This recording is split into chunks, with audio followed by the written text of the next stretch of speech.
నమస్తే welcome to TV 45 news బులెటిన్ల ముందుగా headlines చూద్దాం. బీజేపీ తెలంగాణ అధ్యక్షులు శ్రీ ఎన్ రామచంద్రరావు గారు కరపత్రాలను విడుదల చేశారు.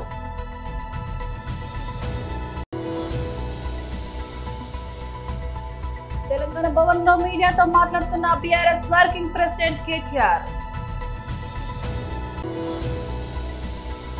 వైఎస్ఆర్సీపీ స్టేట్ ఎస్సీ సెల్ అధ్యక్షులు మాజీ ఎమ్మెల్యే టీజేఆర్ సుధాకర్ బాబు ప్రెస్ మీట్.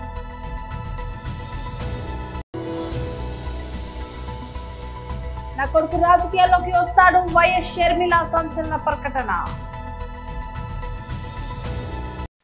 బీజేపీ తెలంగాణ అధ్యక్షులు శ్రీ ఎన్ రామచంద్రరావు గారు కరపత్రాలు విడుదల చేశారు.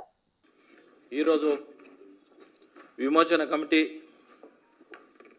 దినోత్సవం సందర్భంగా పాంప్లెట్ మరి స్టిక్కర్స్ కూడా రిలీజ్ చేయడము రాష్ట్ర అధ్యక్షుల గారి చేతుల మీద రిలీజ్ చేయడం జరిగింది.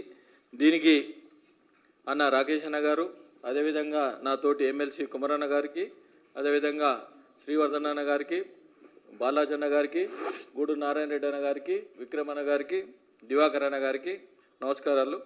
మనం ఈ కార్యక్రమంలో మొట్టమొదటిసారిగా రజాకార్ నియంతృత్వానికి వ్యతిరేకంగా పోరాడిన చరిత్ర ఆధారిత సినిమా స్క్రీనింగ్ మనం 11 తారీఖు దీనికి ముఖ్య అతిథిగా గవర్నర్ గారు వస్తూ ఉన్నారు. మరి కేంద్ర మంత్రులు ఇద్దరు, మన సంజయ్ అన్న మరియు కిషన్ రెడ్డి గారు, మరి దాంతోపాటు ఎంపీలు, ఎమ్మెల్యేలు, ఎమ్మెల్సీలు, తర్వాత స్టేట్ మొత్తం లీడర్స్ అందరూ ఈ సినిమాకు రాబోతూ ఉన్నారు. అదేవిధంగా రాష్ట్ర వ్యాప్తంగా విమోచన అధికారికంగా జరపాలని డిమాండ్ చేస్తూ సమావేశాలు నిర్వహించాలి. ప్రతి జిల్లాలో 12 తారీఖు నుంచి ర్యాలీలు, తర్వాత ఏంటంటే ప్రతి మీటింగ్కు ఒక ఎక్స్ఎమ్మెల్యే వాళ్ళు కూడా ఇన్ఛార్జ్ చేసి పంపించడం జరుగుతుంది. అదేవిధంగా 13వ తారీఖు రాష్ట్ర వ్యాప్తంగా బీజేపీ కార్యకర్తలు, నాయకులు జెండాలు పట్టుకొని తన ఇంటి మీద ఎగిరేయాలని ఒక డిమాండ్ చేస్తూ ఉన్నాం. అదేవిధంగా 14, 15 నిజాంకు వ్యతిరేకంగా పోరాడిన అమరులైన చరిత్ర స్థలాల సందర్శనగా నివాళులు అర్పించాలని. అదేవిధంగా 14, 16 రాష్ట్ర స్థాయిలో రౌండ్ టేబుల్ సమావేశాలు, ఎందుకంటే పెద్దలు చాలామంది ఎవరైతే ఉన్నారో, ముఖ్యులు మన రాష్ట్రంలో చాలామంది ముఖ్యులు ఎవరైతే ఉన్నారో రౌండ్ టేబుల్ సమావేశం పెట్టి రజాకారుల నుంచి, గతంలో రజాకారులు ఎట్లా అణచివేత అయ్యిందో ఇప్పుడు రజాకారుల నుంచి మనము ఏ విధంగా ఎస్కేప్ కావాలనే ఉద్దేశంతో ఈ రౌండ్ టేబుల్ సమావేశం పెడతా ఉన్నాం. 17వ తారీఖు సెప్టెంబర్ 17వ తారీఖు విమోచన దినము కేంద్ర ప్రభుత్వం ఏదైతే చేస్తూ ఉన్నదో దానికి మన కేంద్ర మంత్రి వారు రాజ్నాథ్ సింగ్ గారు వస్తూ ఉన్నారు. దానికి మొబిలైజేషన్ అవన్నీ కూడా చేయడానికి జరుగుతుంది. పెరేడ్ గ్రౌండ్లో జరిగే ఈ విమోచన దినానికి కేంద్ర మంత్రి గారు వస్తూ ఉన్నారు. దానికి ప్రతి గ్రామంలో జెండా ఎగిరేసి, మన ప్రతి పార్టీ ఆఫీస్లో కూడా జెండా ఎగిరేసి ఈ కార్యక్రమం రావాలని జిల్లా అధ్యక్షులకు అందరికీ పేరు పేరున నేను తెలియజేస్తా ఉన్నాను. ఎందుకంటే ఈ కార్యక్రమం 17 సెప్టెంబర్ కార్యక్రమం ఏదైతే ఉందో 1998 నుండి జరపబడుతుంది. ఈ కార్యక్రమం మీకు అందరికీ తెలుసు. 1948లో పటేల్ గారు ఆధ్వర్యంలో మనం జయించిన తర్వాత ఇది విలీనం కావడం జరిగింది. కర్ణాటకలో 3 జిల్లాలు, మహారాష్ట్రలో 5 జిల్లాలు. కర్ణాటకలో ఏది గవర్నమెంట్ వచ్చినా కానీ అక్కడ ముక్తి దివాస్ అనే కార్యక్రమం చేస్తూ ఉన్నారు. మహారాష్ట్రలో కూడా ముక్తి దివాస్ అనే కార్యక్రమం చేస్తూ ఉన్నారు. తెలంగాణ భవన్ లో మీడియాతో మాట్లాడుతున్న బీఆర్ఎస్ వర్కింగ్ ప్రెసిడెంట్ కేటీఆర్. తెలంగాణకి కల్పతరువు లాంటి తెలంగాణను సస్యశ్యామలం చేసిన, తెలంగాణ బీళ్లకు గోదావరి నీళ్లను మళ్ళిచ్చిన ఒక బృహత్తరమైన ప్రాజెక్టు కాళేశ్వరం ప్రాజెక్టు. ఆ ప్రాజెక్టు మీద కాంగ్రెస్ పార్టీ ఎలక్షన్లకు 3-4 ఏళ్ళ ముందు నుంచే భయంకరంగా విషం జిమ్ముతూ మొదటి రోజు నుంచి ఈ ప్రాజెక్టును బద్నాం చేయాలన్న ప్రయత్నం ఎంత గట్టిగా చేసిందో, ఎట్లా ప్రజల మనసుల్లో లేని అనుమానాలను చొప్పించి అడ్డమైన ఆరోపణలు చేసి ఇష్టం వచ్చినట్టు నోటికి ఎంత వస్తే అంత మాట్లాడి మళ్ళీ ప్రభుత్వం వచ్చిన తర్వాత కూడా అదే ట్రెండు, అదే వరుస తప్ప ఇంకోటి లేనేలేదు. తెలంగాణకు వరప్రధాని లాంటి కాళేశ్వరం ప్రాజెక్టు మీద చివరికి కక్షగట్టి తెల్లారు లేస్తే రాహుల్ గాంధీ గారు దుమ్మెత్తిపోస్తూ ఉంటారు. బీజేపీ జేబు సంస్థ సిబిఐ, బీజేపీ జేబు సంస్థ ఐటీ అంటూ తెల్లారు లేస్తే కాంగ్రెస్ ప్రభుత్వం, కాంగ్రెస్ పార్టీ జాతీయ నాయకత్వం జాతీయ స్థాయిలో సిబిఐ అంటేనే అది జేబు సంస్థ బీజేపీకి అని చెప్పి దుమ్మెత్తిపోస్తూ ఉంటారు.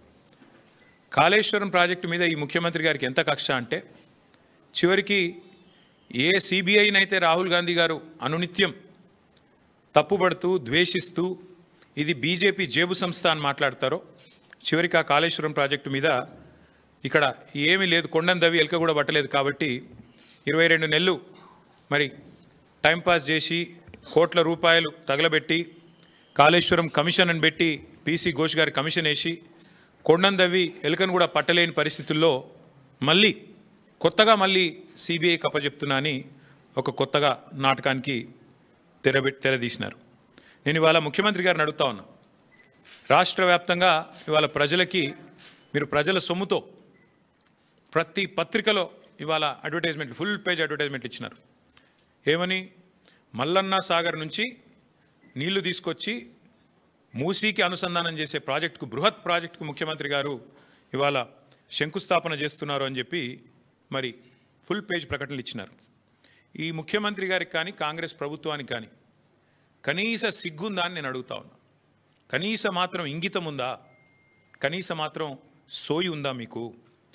సరిగ్గా వారం కిందట, ఇదే సోమవారం నాడు, వారం రోజుల కిందట కాళేశ్వరం ప్రాజెక్టు మీద కక్షగట్టి సిబిఐ ఎంక్వైరీ అని పెట్టినారు. మరి ఈరోజు ఈ సోమవారం రోజు కేసీఆర్ గారు కట్టిన అదే కాళేశ్వరం ప్రాజెక్టు మీద ఆధారపడ్డ మూసీ జలాల అనుసంధానం అని పెట్టి ఇవాళ శంకుస్థాపన చేస్తూ ఉన్నారు. ఇక్కడ విచిత్రం ఏంటంటే, కాకపోతే ఎవరైనా మనిషి జ్ఞానం ఉన్నవాడైతే తల దగ్గర శంకుస్థాపన చేస్తారు, తల దగ్గర చేస్తారు. ఎక్కడైతే నీళ్లు ఉన్నాయో, ఎక్కడి నుంచి అయితే నీళ్లు తేవాలనుకుంటున్నారో అక్కడ శంకుస్థాపన చేస్తారు. వైఎస్ఆర్సీపీ స్టేట్ ఎస్సీ సెల్ అధ్యక్షులు మాజీ MLA TJR Sudheer Babu press meet. Krishnamohan Reddy గారిని మరియు గోవిందప్ప గారు, ఆయన ఒక సిమెంట్ ఫ్యాక్టరీకి సంబంధించిన అధిపతి, వారిని అక్రమంగా కేసులు బనాయించే కార్యక్రమం జరిగింది. ఇదంతా ఒక సృష్టి. నారా చంద్రబాబు నాయుడు, లోకేష్ నాయుడు గారు ఆడించబోతున్న ఓ కట్టు కథ. ఇది ఒక బేతాళ కథ. ఎందుకు మేము దీన్ని నింపాదిగా నిబ్బరంగా ఎదుర్కొంటున్నాము అనంటే, దీనిలో ఏమి లేదు, సున్నా. అసలు కేసులు బనాయించి రాష్ట్రంలోని ప్రజలను అల్లకల్లోలం చేసి, భయభ్రాంతులను చేసి, ప్రభుత్వ వైఫల్యాల వైపు ప్రజలు చూడకుండా, నాయకులు చూడకుండా, ప్రతిపక్షం చూడకుండా ఎలా మేనేజ్ చేయొచ్చో నారా చంద్రబాబు నాయుడు గారికి మీరు ఎవరు మనం చెప్పాల్సిన అవసరం లేదు. ఆయనకి పూర్తిగా ఈ అంశాల మీద సంపూర్ణమైన అవగాహన ఉంది ఓ సీనియర్ రాజకీయ నాయకుడిగా. అసలు జరగనది జరిగినట్టుగా ఎలా చెప్తాడు? దారిని పోయే వాళ్ళందరికీ ఎలా ముడి పెడతాడు? ఓ ఫోన్ కాల్ లిస్టు తీసుకుంటాడు. ఆ ఫోన్ కాల్ అత్యధిక కాల్స్ ఎవరికి వెళ్ళినో ఆయన పట్టుకొస్తారు. నీకు పలానా చెవిరెడ్డి భాస్కర్ దగ్గర నుంచి ఫోన్లు ఇన్నిసార్లు వచ్చినాయి కదా, ఈ కేసుకు ఏంటి సంబంధం అని అడుగుతారు. నాకే సంబంధం ఉందండి, ఎలక్షన్లో కలిసి పని చేసామంటారు వారు. సరే, నీకు సంబంధం లేకపోయినా పర్లేదు, మేము చెప్పినట్టుగా నువ్వు సంతకం పెడితే మంచిది, లేకపోతే నువ్వు ఈ కేసులో ఉంటావని చెబుతారు. అమాయకులైన వాళ్ళు, పోలీసుల్ని గుడ్డిగా నమ్ముతున్న వాళ్ళు, కేసు పూర్వపరాలు తెలియని వాళ్ళు, నారా చంద్రబాబు నాయుడు, లోకేష్ యొక్క రాజకీయ కుట్ర లోతు తెలియని వాళ్ళు. అదే కోణంలో ఆ ఏపీఎండిసి మైన్స్ డైరెక్టర్ అయిన ఎండి గారు కూడా, వాసుదేవ్ రెడ్డి గారు కూడా పడ్డాడు. ఆయన ఎక్కడో నేషనల్ సర్వీస్లో ఉన్నాను, నేను అక్కడికి వెళ్ళిపోతానంటే ముందు పర్మిషన్ ఇవ్వలేదు. నువ్వు కనుక అప్రూవల్గా మారి మేము అడిగినట్టు నువ్వు సంతకాలు పెడితే ఈ కేసులో నుంచి నిన్ను తప్పించడం, మళ్ళీ నిన్ను కేంద్ర సర్వీసులకు పంపటం. ఈ భాగవతాలన్నీ కూడా ప్రజలకు బట్టబయలు చేస్తుంది మీడియా, సోషల్ మీడియా. ఇది అక్రమంగా కేసు పెట్టడంతో పాటు ఫోన్ కాల్ లిస్ట్ ఆధారంగా ఎలా చేస్తారు మీరని కోర్టే ప్రశ్నించింది. వీరిచ్చిన ఛార్జ్ షీట్లో ఈ మద్యం కేసు అనే అంశం మీద ఛార్జ్ షీటు సిట్టు వేస్తే 21 తప్పులు పట్టుకుంది గౌరవ న్యాయస్థానం వారు. ఏమిటా ఈ తప్పులు తడకేమిటి? ఇలా ఎలా లింకు చేస్తావు? ఫోన్ కాల్స్లో ఉన్న వాళ్ళందరినీ ఎలా తీసుకొస్తావు? వైఎస్ కుటుంబం నుంచి మూడో తరం రాజకీయ ప్రవేశంపై గత కొంతకాలంగా కొనసాగుతున్న ఊహాగానాలకు తెరపడింది. తన కుమారుడు వైఎస్ రాజారెడ్డి ఖచ్చితంగా రాజకీయాల్లోకి వస్తాడని ఆంధ్రప్రదేశ్ కాంగ్రెస్ చీఫ్ వైఎస్ షర్మిల సంచలన ప్రకటన చేశారు. సరైన సమయం వచ్చినప్పుడు రాజారెడ్డి రాష్ట్ర రాజకీయాల్లోకి అడుగు పెడతాడని ఆమె ప్రకటించారు. ఈ ప్రకటనతో ఏపీ రాజకీయ వర్గాల్లో కొత్త చర్చ మొదలైంది. ఈ రోజు తన తల్లి షర్మిలతో కలిసి రాజారెడ్డి కర్నూలు పర్యటనకు వెళ్లారు. పర్యటనకు ముందు హైదరాబాద్ లోని నివాసంలో అమ్మమ్మ విజయమ్మ ఆశీస్సులు తీసుకున్నారు. అనంతరం కర్నూలు చేరుకుని ఉల్లి మార్కెట్ లో రైతులతో నిర్వహించిన ముఖాముఖి కార్యక్రమంలో పాల్గొన్నారు. ఈ సందర్భంగానే విలేకరులతో మాట్లాడుతూ షర్మిల తన కుమారుడి రాజకీయ అరంగేట్రంపై అధికారిక ప్రకటన చేశారు. ఇటీవల దివంగత మాజీ ముఖ్యమంత్రి వైఎస్ రాజశేఖర రెడ్డి 16వ వర్ధంతి సందర్భంగా పులివెందులలోని వైఎస్ఆర్ ఘాటు వద్ద జరిగిన నివాళి కార్యక్రమంలో రాజారెడ్డి తన తల్లి షర్మిల పక్కనే కూర్చోవడం అందరి దృష్టిని ఆకర్షించింది. అప్పటి నుంచి ఆయన రాజకీయ ప్రవేశంపై జోరుగా ప్రచారం కొనసాగుతుంది. తాజాగా కర్నూలు పర్యటనలో ఆయన ప్రత్యక్షంగా పాల్గొనడం, షర్మిల దీనిపై స్పష్టత ఇవ్వడంతో ఆ ఊహాగానాలకు తెరపడినట్లయింది. వైఎస్ రాజారెడ్డి అమెరికాలో ఉన్నత విద్యాభ్యాసం పూర్తి చేశారు. గత ఏడాది చట్నీస్ వ్యవస్థాపకులు ప్రసాద్ అట్లూరి మనవరాలు ప్రియా అట్లూరిని ఆయన వివాహం చేసుకున్నారు. మార్కాపురం వైఎస్ఆర్ కాంగ్రెస్ పార్టీ కార్యాలయంలో వైఎస్ఆర్ కాంగ్రెస్ పార్టీ నాయకులతో కలిసి అన్నదాత పోరు పోస్టును ఆవిష్కరించిన మార్కాపురం వైఎస్ఆర్సీపీ ఇన్ఛార్జ్ అన్న రాంబాబు. అనంతరం మీడియాతో మాట్లాడిన అన్న రాంబాబు, ఈ నెల 9వ తేదీ అనగా రేపు మార్కాపూర్ పశ్చిమ ప్రాంతానికి చెందినటువంటి మార్కాపూర్ నియోజకవర్గము, గిద్దలూరు నియోజకవర్గము, ఎర్రగొండపాలెం నియోజకవర్గాలకు చెందినటువంటి వైఎస్ఆర్ కాంగ్రెస్ పార్టీ రైతు విభాగం ఆధ్వర్యంలో రైతులు పడుతున్నటువంటి ఇబ్బందులు, ప్రధానంగా ఎరువుల కొరత, మరీ ప్రధానంగా యూరియా బ్లాక్ మార్కెట్పై సబ్ కలెక్టర్ గారికి వినతి పత్రం ఇచ్చి ఈ ప్రభుత్వంపై ఒత్తిడి తీసుకొని వచ్చి రైతాంగానికి అండగా నిలబడేందుకు గాను కార్యక్రమం చేపట్టడం జరిగింది. ఈ కార్యక్రమంలో వైఎస్ఆర్ కాంగ్రెస్ పార్టీకి చెందినటువంటి రైతు విభాగం చెందినటువంటి ప్రజాప్రతినిధులందరూ, అలాగే మిగిలినటువంటి ప్రజాప్రతినిధులు కూడా భారీగా హాజరై మన యొక్క నిరసనను ప్రభుత్వం దృష్టికి తీసుకుని వెళ్ళి తద్వారా ప్రభుత్వంపై ఒత్తిడి తీసుకుని వచ్చి రైతాంగానికి మేలు చేయాలని చెప్పేసి ఈ సందర్భంగా విజ్ఞప్తి చేస్తూ ఉన్నాను. అలాగే ఈ యూరియా విషయం తీసుకున్నట్లయితే ఈ ప్రభుత్వం కూటమి ప్రభుత్వం ఏర్పడిన తర్వాత గతంలో వైఎస్ఆర్ కాంగ్రెస్ పార్టీ ప్రభుత్వము చేసినటువంటి మంచి పనులన్నిటిని కూడా తిలోదకాలు ఇచ్చి వారు కొత్త విధానాలతో పోతూ ఈ రైతాంగానికి ఇబ్బందులు పాలు చేస్తున్న విషయం మనందరం కూడా గమనించాలా. గతంలో వైఎస్ఆర్ కాంగ్రెస్ పార్టీ ప్రభుత్వం ఉన్నప్పుడు ఇదే యూరియా అవసరం ఉంటే ఎక్కడ కూడా ఎలాంటి కొరవ లేకుండా రైతులు ఎక్కడా ఇబ్బందులు పడకుండా నేరుగా వారి గ్రామాల్లో ఉన్నటువంటి రైతు భరోసా కేంద్రాల ద్వారా అయితేనేమి, మార్కెట్ ద్వారా అయితేనేమి, ఎఫ్బి ద్వారా అయితేనేమి రైతాంగానికి నేరుగా చేర్చినటువంటి ఘనత గత ప్రభుత్వాన్ని.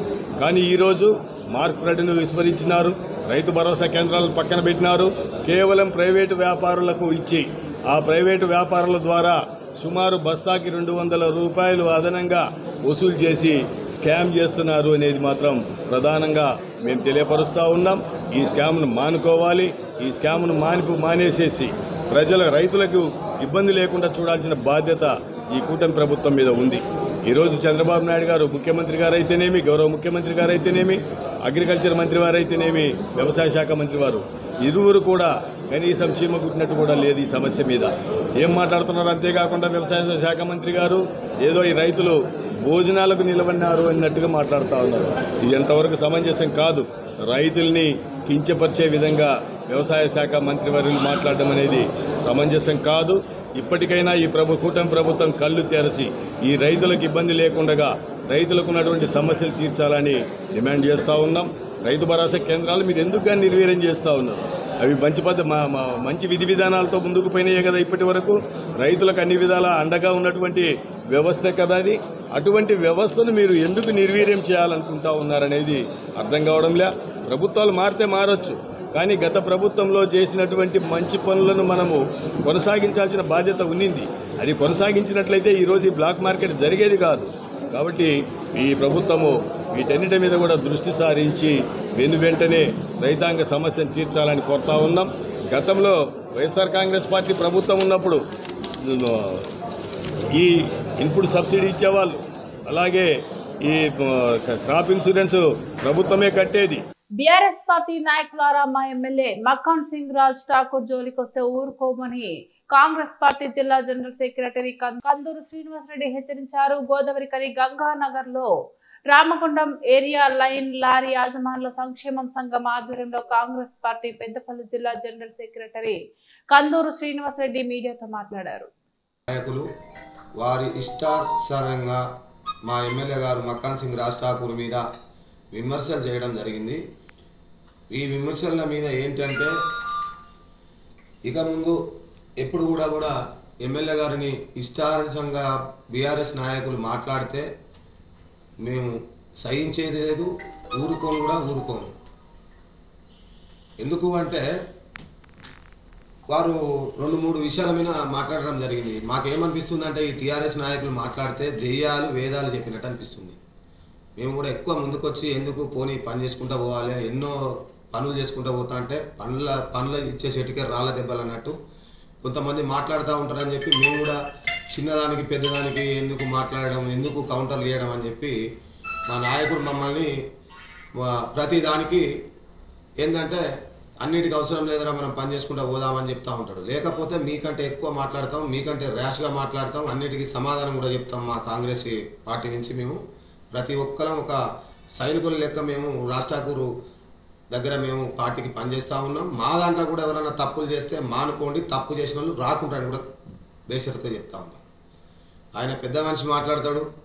ఆయన ఎన్నో ఫారిన్లో ఉండి ఇక్కడ ప్రజల్లోకి వచ్చి జనంలో ఏం జరుగుతూ ఉంది, గత 10 సంవత్సరాలలో మీరు ఏ పార్టీలో ఏం పని చేసిళ్ళు, టీఆర్ఎస్ చేసిన పనులేంటి, ఇవాళ కాంగ్రెస్ గెలిచి సంవత్సరంన్నర కావస్తూ ఉంది, ఈ సంవత్సరంలో కాంగ్రెస్ పార్టీ ఏం పనులు చేసింది అనేది దాని మీద అవగాహన తెలుసుకొని మాట్లాడాలి.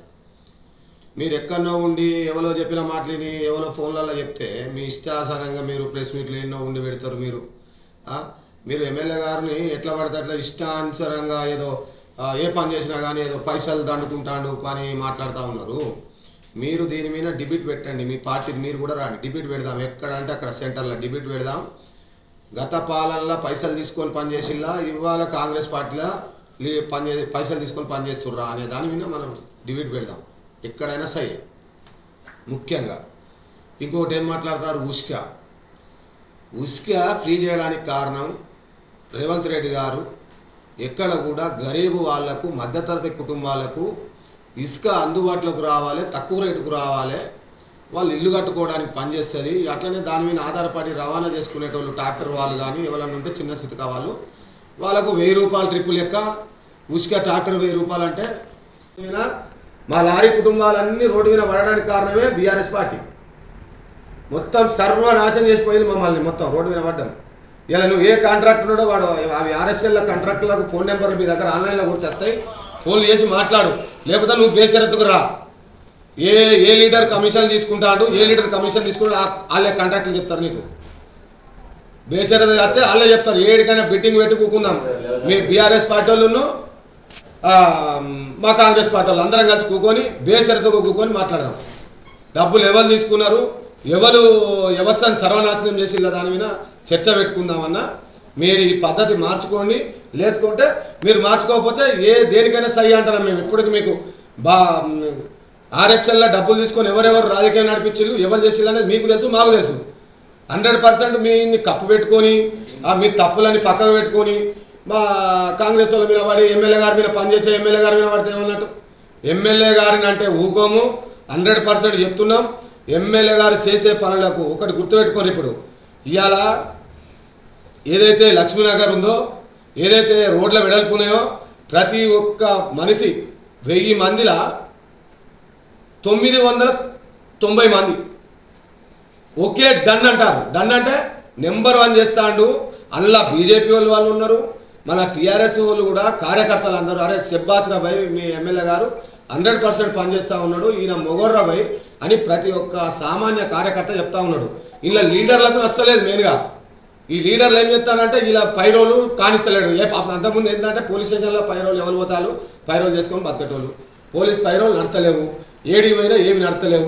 ఇలా ఎవరైతే ఇల్లు కూలగొట్టిన వాళ్ళు వాళ్ళు వచ్చి చెప్తా ఉన్నారు అన్న మంచిర్యాల పోయేది, కరీంనగర్ పోయేది, ఇలా మొత్తం వ్యాపారం అంతా నష్టం జరుగుతూ ఉంది. ఇలా వ్యాపారస్తులు కానీ కంపెనీలు వస్తే ఇక్కడ మనకు వ్యాపారం పెరుగుతుంది, మనకు అందరు ఎక్కడి నుంచో ఇక్కడికి వస్తారు, మనది మొత్తం డెవలప్ అవుతుంది అని చెప్పి ప్రతి ఒక్కరు వాళ్ళు కూలగొట్టుకున్న వాళ్ళు ఉన్నోళ్ళు కూడా చెప్తా ఉన్నారు. అరే మీకెందుకు నచ్చలేదు భయ్, నాకు అర్థమవుతుంది. మీరు ఒక్కరిద్దరి గురించి వ్యవస్థ మొత్తం సర్వనాశనం చేద్దామని చూస్తారు. మీరు ఇంకా మంచి పనులకు ముందట నిలబడారే, మంచి పని చేస్తాను, మనం చేయలేని పని ఎమ్మెల్యే గారు చేస్తానని చెప్పి ఉండాలి. కానీ ఇది ఎక్కడ పద్ధతి నాకు అర్థం కాలే మీరు మాట్లాడేది. ఎమ్మెల్యే గారు 100% మీరు ఇవ్వలు ఈ 10 సంవత్సరాల్లో చేయలేని పని ఇవాళ ఎమ్మెల్యే గారు. బులెటిన్ ముగించే ముందు మరోసారి హెడ్లైన్స్ చూద్దాం. బీజేపీ తెలంగాణ అధ్యక్షులు శ్రీ ఎన్ రామచంద్రరావు గారు కరపత్రాలను విడుదల చేశారు.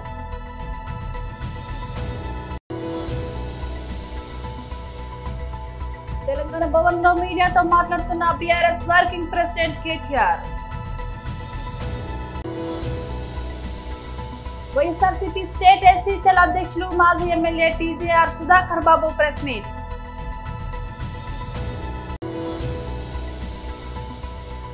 నా కొడుకు రాజకీయాల్లోకి వస్తాడు, వైఎస్ షర్మిల సంచలన ప్రకటన. ఇవి బులెటిన్ అప్డేట్స్. మరో బులెటిన్లో మళ్ళీ కలుద్దాం. అంతవరకు సెలవు, నమస్తే.